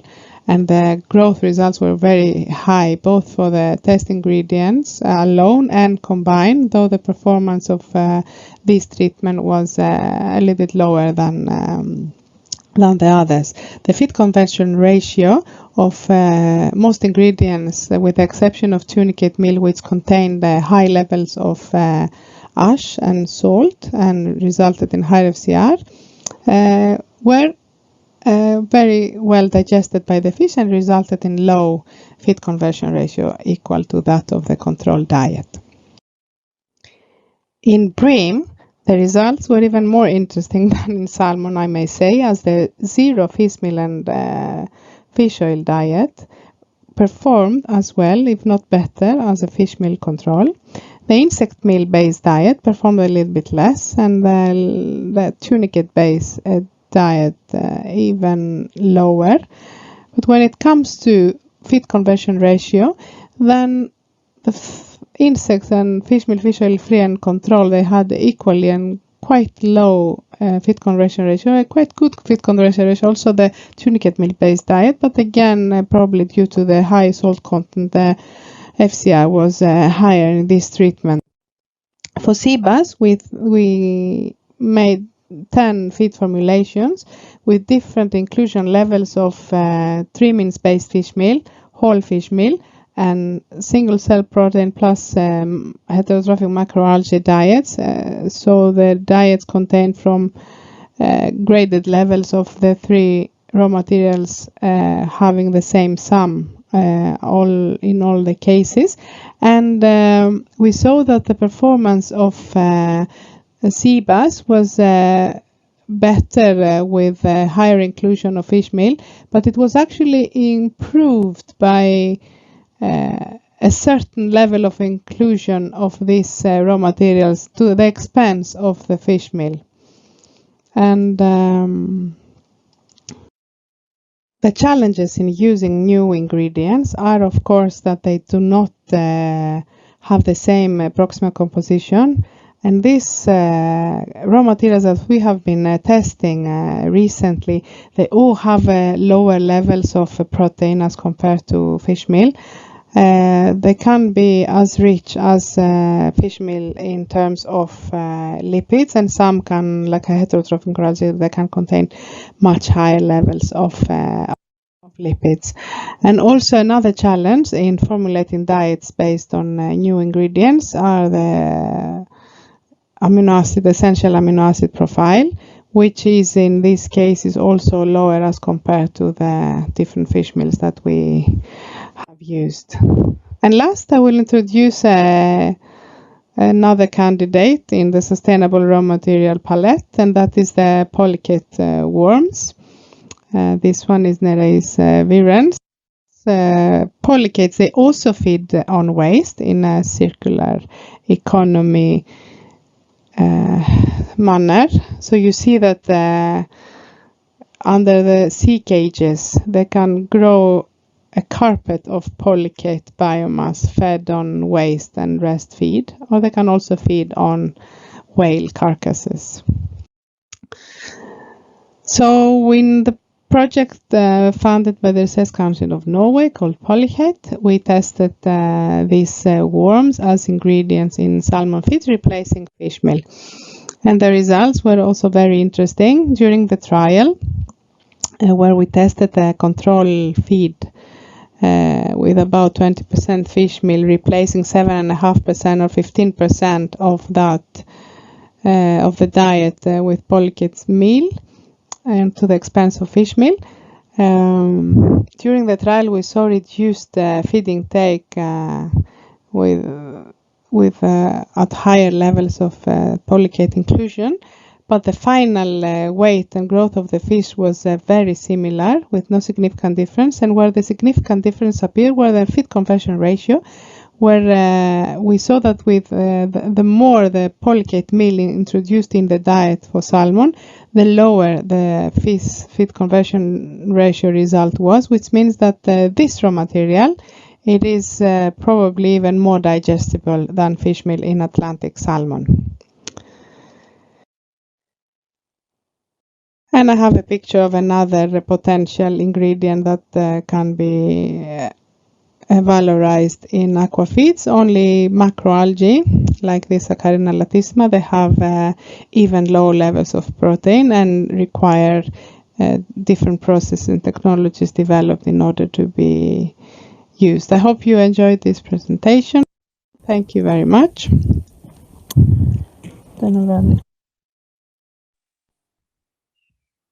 Thank you very much, Katerina, for this beautiful presentation. I really enjoyed and found it very interesting, and actually very well fitting with the other topics discussed in this session. So I was quite surprised to see tunicates being used as fish feed. I was frankly not aware of that. I think that tunicates grow pretty well in the aquaculture environment. So do you think that introduction of tunicates or polychaetes in integrated multitrophic aquaculture would help make aquaculture units more self-dependent regarding feed production and also more sustainable? Yes, of course, this is the trend, and this tunicate is called Cyona intestinalis. I assume that in Mediterranean there are different species. This is the species that is growing in the north, where I am now. And the trend is, of course, to produce biomass locally and avoid imports from overseas. And they grow very fast, and they filter and clean the water. So I wonder how that would work in Mediterranean, where it's usually oligotrophic waters available. Of course, around the farms, there would be opportunities to grow such animals, like in also estuaries, as we are growing mussels, and that's another source. It is growing, this sector. There are building factories now in Sweden. This is a company we have been working with, is from Sweden, and there's another company in Norway, with actually two businesses on tunicates. The business in Sweden is making money mostly from the fond they are making, which is a very nice sauce to put on the meat, and they are trying to make scale of the biomass for feed. It can be used for different animals, not only for fish. The other company in Norway are making business, I don't know how much they do that, how well they do that, from the pharmaceutical industry, selling this very fine and pure animal cellulose. So this is the only animal that is producing cellulose. Yes, and the polychaetes, there are again companies, but they also have very high cost products that they used for bait, and it is scale that is necessary, but they absolutely have a potential. We can see that they have a good amino acid profile. They are marine animals, and they most of the time become what they eat, and like the fish in terms of fatty acids, but they also they have it is an animal protein that is suited for fish, and they feed on the plankton, so they do have or debris. It is definitely interesting. It's scale that is needed, and it's getting there. Nice to know. There is another question from the audience about the potential use of amphipods as food. I think there is an example of caprolide, but I guess all crustaceans could apply as well. Yes, we are now starting a Blue Bio project, which is called Side Stream, and we are looking into this use of gamma rays. These are amphipods.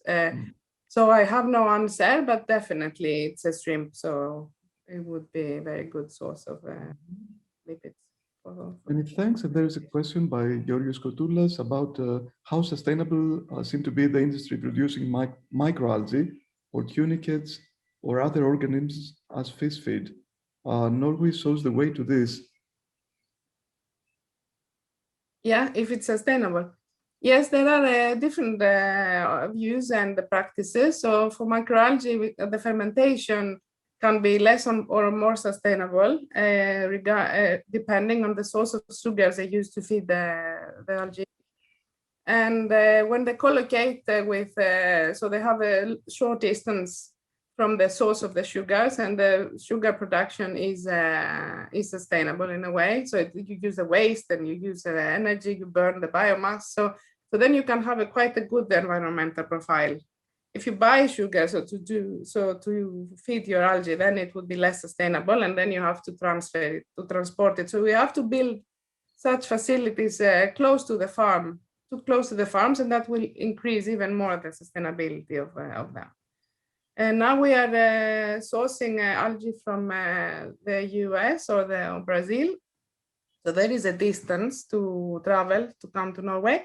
but they are actually used more and more. So we have many projects, commercial scale now, on using this algae at increasing levels, and I think we can substitute all fish oil by this. Many thanks, Katerina. Many thanks for the talk and the comments. So here I would like to introduce our last speaker for the morning session, which will be Dr. Joana Xavier. Joana is a researcher and team leader at the Interdisciplinary Center for Marine and Environmental Research in Porto, and her work focuses on understanding the diversity, biogeography, and connectivity patterns of deep sea sponges and sponge habitats. Her talk today will be about sponge grounds as a biological resource. Dr. Xavier, glad to have you with us today. Thank you. Good morning, everyone. First of all, I would like to thank the organizers for this really nice conference and for the opportunity to be presenting here some of the latest scientific advances made on a really interesting group of animals and habitats that not only are very important from an ecological point of view, but also have extraordinary potential in the frame of the Blue Growth strategy that really aims to balance social and economical development with resources sustainability and conservation of biodiversity. My name is Joana Xavier. I'm a researcher at CIIMAR at the University of Porto in Portugal, and I'll be talking about sponge grounds and what we can learn from these habitats all the way from the depths of the oceans to the top of skyscrapers. But before I start, I'd just like to say that a lot of the things that I'll be talking about result from a large collaborative project, the Sponges project, that just ended actually last December, that was funded by EU's Horizon 2020 Research and Innovation Programme, and particularly under the umbrella of EU's Blue Growth Call aimed at unlocking potential of seas and oceans.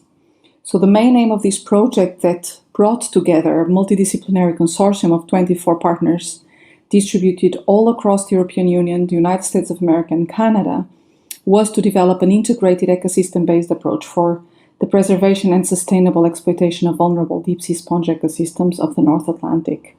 So from here onwards, in each slide that you see the Sponges logo, then you will know that these are direct results of this project. And so sponge grounds are areas sometimes covering actually vast expanses of the seafloor where sponges are found in large densities, forming structurally complex habitats. These habitats are very diverse, not only in terms of community composition and structure, as you can see from the images in this slide, but also in terms of the geomorphological features that they inhabit. So we can find sponge ecosystems globally distributed all along continental shelves and slopes, but also on seamounts and mid-ocean ridges, as well as in canyons and deep fjords. And at all bathymetric gradients, all the way from 30 to approximately 3,000 meters depth. And in this map, you can see the distribution of several of such deep-sea sponge habitats across the North Atlantic, where the Sponges project adds several case study areas. And sponges and sponge grounds are ecologically important. They deliver a number of ecosystem goods and services to the oceans and ultimately to us humans. They are a biodiversity reservoir, greatly increasing benthic diversity in the areas where they occur. They also serve as habitats, nursery, and feeding grounds for many other invertebrate and fish species, including commercially exploited ones. And they also play key roles in the recycling of major elements of our oceans, such as carbon, silica, and nitrogen, as well as in bentopelagic coupling processes, through which energy is then passed on to higher trophic levels in the food web. And of course, last but not least, sponges and their symbionts are the single most prolific source of marine natural products with human health applications. And to date, more than 7,000 compounds have been discovered and sourced from sponges or the sponge holobionts, which alongside with a number of biomaterials, which are very high up now in the blue biotech industry, as well as biomimetic inspiration, which I'll be telling a little bit more about in a couple of slides, really places them at the top of the blue biotech leaderboard. However, deep-sea sponge ecosystems are also under increasing pressure from a number of established and emerging human activities, such as bottom fisheries, oil and gas exploitation, seabed mining, as well as climate change. Their slow growth rates that really are just from a fraction of millimeters to a few centimeters a year and high longevity make them extremely vulnerable to the impacts of such activities. So ensuring their sustainable management and conservation is really a high priority nowadays. So over the past 5 years, the Sponges project really has built a solid knowledge base on the diversity and distribution of the ecosystems. Over 30 new species were found and described, and new sponge-dominated habitats were mapped and fully characterized using numerous exploration tools and sensors, such as remotely operated vehicles, autonomous underwater vehicles, landers, incubation chambers, etc. The genetic diversity and connectivity of these grounds was also investigated at regional and basin scales through a combination of advanced biophysical modeling and population genomic approaches. And the project has also made remarkable progress in terms of describing how these species and habitats function and what their contribution is to the recycling of those major biogeochemical elements. So, for instance, project partners described how sponges use and transform dissolved carbon into particulate carbon by a process known as the sponge loop, and how this process then feeds and sustains other organisms in the food chain, therefore really increasing productivity in the deep sea. Also, the effects of single and cumulative pressures arising from the different anthropogenic activities that I mentioned earlier, as for instance elevated sediment resulting from bottom fisheries or deep sea mining, or changes in ocean temperature and chemistry expected under climate change scenarios, were also assessed. And this allows us for the first time to predict changes that are likely to occur both in the distribution and functioning of these ecosystems in the decades to come. The project further unlocked the potential of deep sea sponges for the blue biotechnology sector. So partners have produced the largest sponge genomic data set to date, with several metagenomes, metatranscriptomes, and genomic libraries sequenced and annotated. And they've also identified several compounds of pharmaceutical interests, with, for instance, anti-cancer and antiviral bioactives. And not only they've identified these compounds, but they've also identified a number of gene clusters that are suspected to produce such compounds.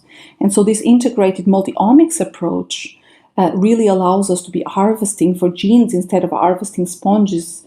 And this is really important in terms of promoting a sustainable bioprospecting mechanism, which will ensure that natural populations are not depleted.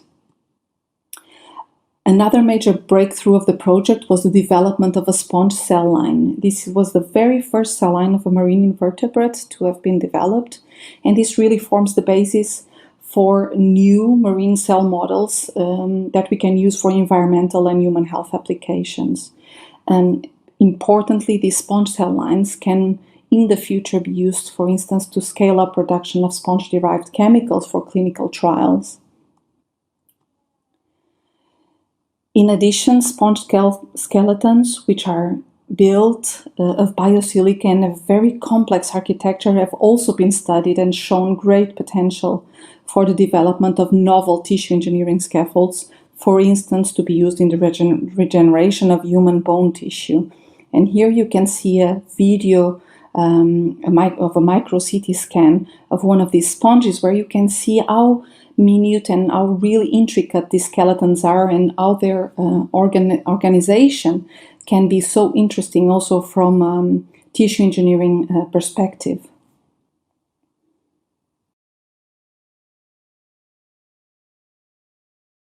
And interestingly, these same structures are being used as bioinspiration in architecture and engineering. So in fact, some researchers at Harvard University have shown that the skeletal organization of a deep sea sponge, and now in this case it was a Euplectella, achieves the highest resistance to deformation under stress, under mechanical stress, therefore showing a great potential in modern infrastructural applications such as the skyscrapers and bridges. So there's a really nice video that you can see following that link at the lower left corner of the slide, and I highly recommend you to actually see this video. Data and knowledge generated in the Sponges project were translated into tools such as the SpongeIS data portal, numerous distribution maps and models, as well as identification guides. And they were transferred to key stakeholders such as policymakers, regional fisheries management organizations, and as well as industry, to support the implementation of major strategic instruments, which are listed here, as well as international agreements established to sustainably manage and conserve marine resources, but also to support the European Union's blue growth and bioeconomy strategy. And this really allowed us to engage with stakeholders on the policy, fisheries and industry, both through participation of Sponges researchers in various science policy meetings, advisory working groups and workshops, and also through the organization of really tailored events relating both to biodiversity and conservation as well as to blue biotechnology. And you can see here also some of the policy briefs that were produced in the scope of the project. The project really leaves a lasting legacy in the form of a new generation of over 90 early career researchers that were engaged and trained through Sponges.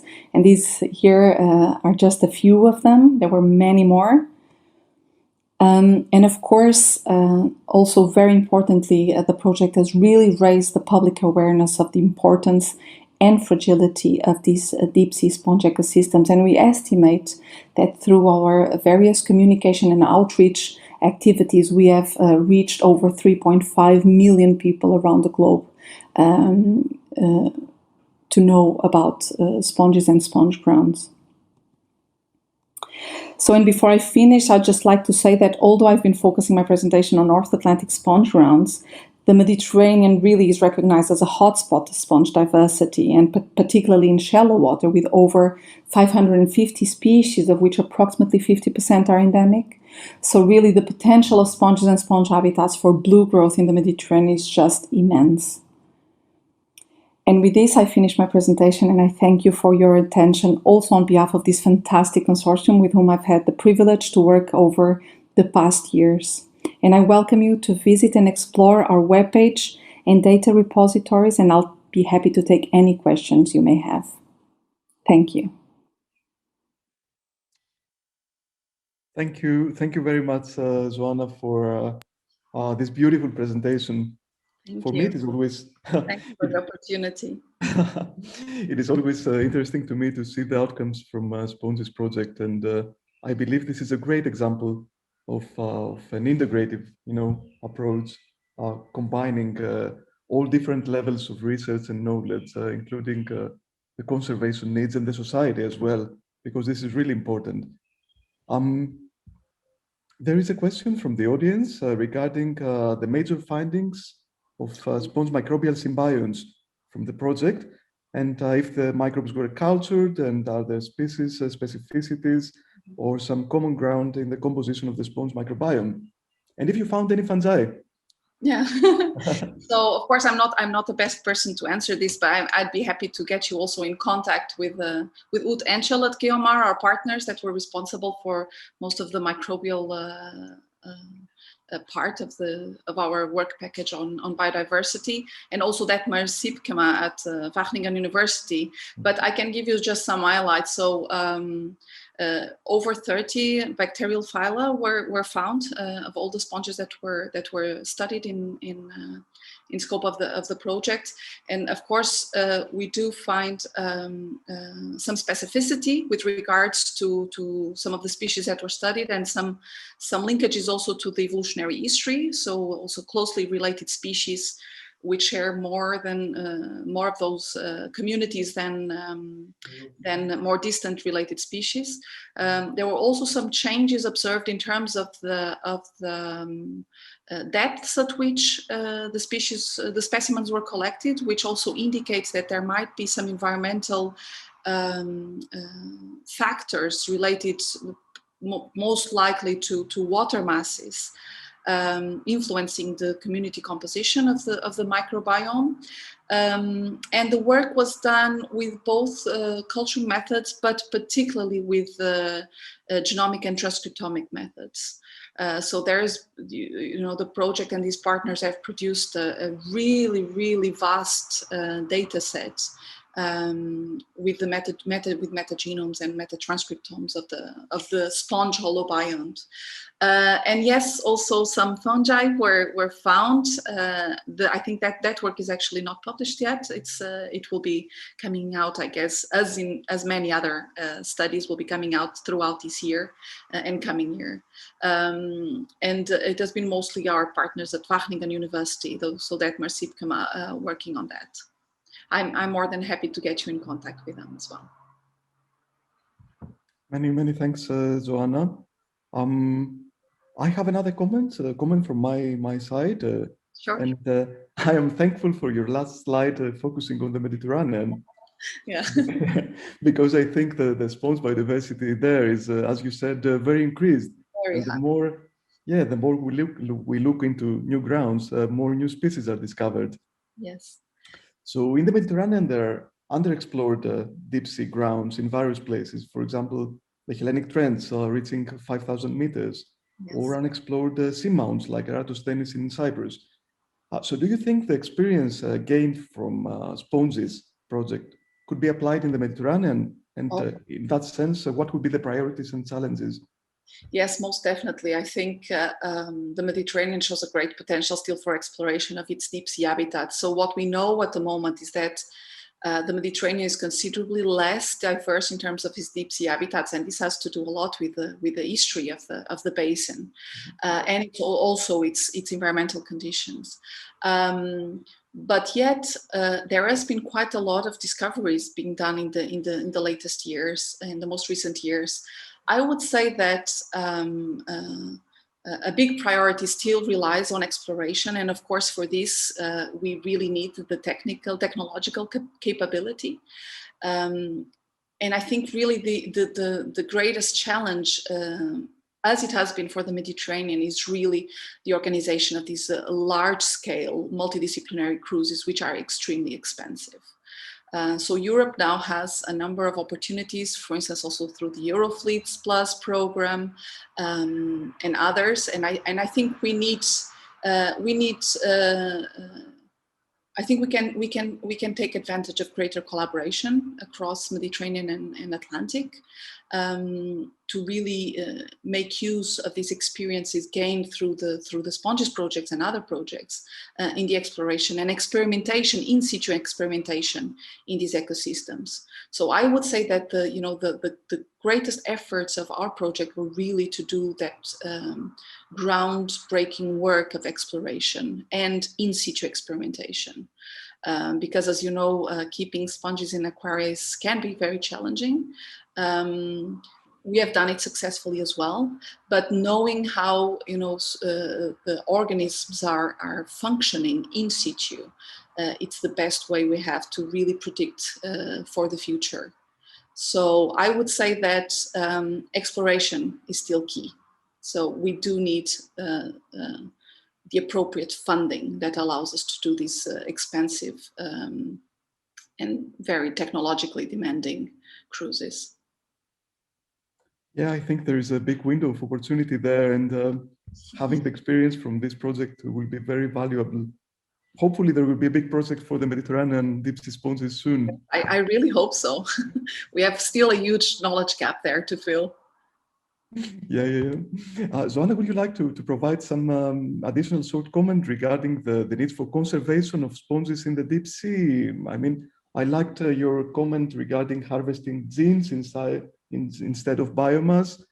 Sure. Probably, there are some pressures applying to deep sea sponges as well. Yeah, so in general, I would say that the greatest, at the moment, the more pressing stressor to sponge grounds really is still with the deep sea fisheries, and those particularly using bottom contacting gears. And among those, trawling would be the most impacting one. And one of the few studies that we were actually able to do to assess this impact was to revisit actually a scientific trawl that was done on a seamount high in the Arctic mid-ocean ridge, and then revisit this trawl mark 9 years later. And what we see is that there is very little recovery of the community. Of course, there are few of such studies that look at the impacts, particularly of fisheries, but we do think that the timescale at which recovery is possible is quite long. There is quite a lot of legislation now at European level that that to some extent minimizes these impacts. So there are move-on rules.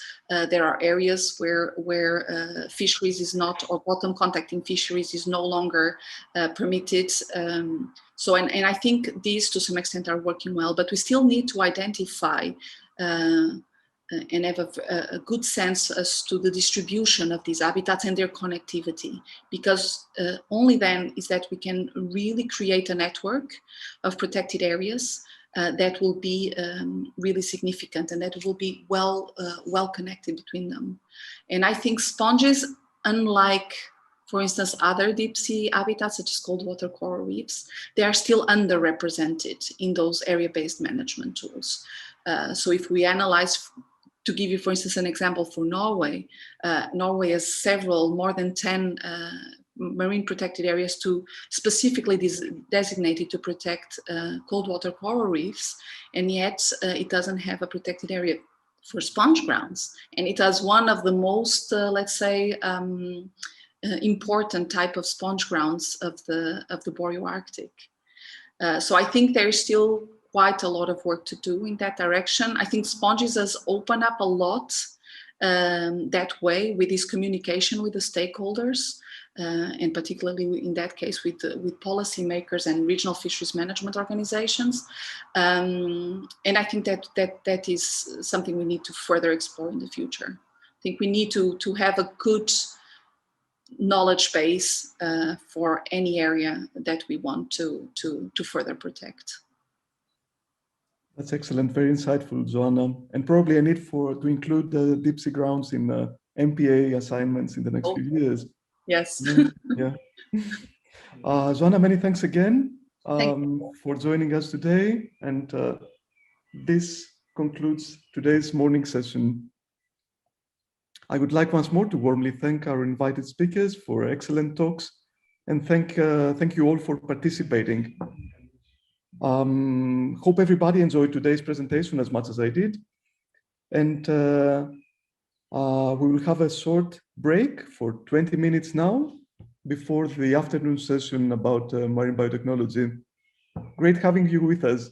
Bye all.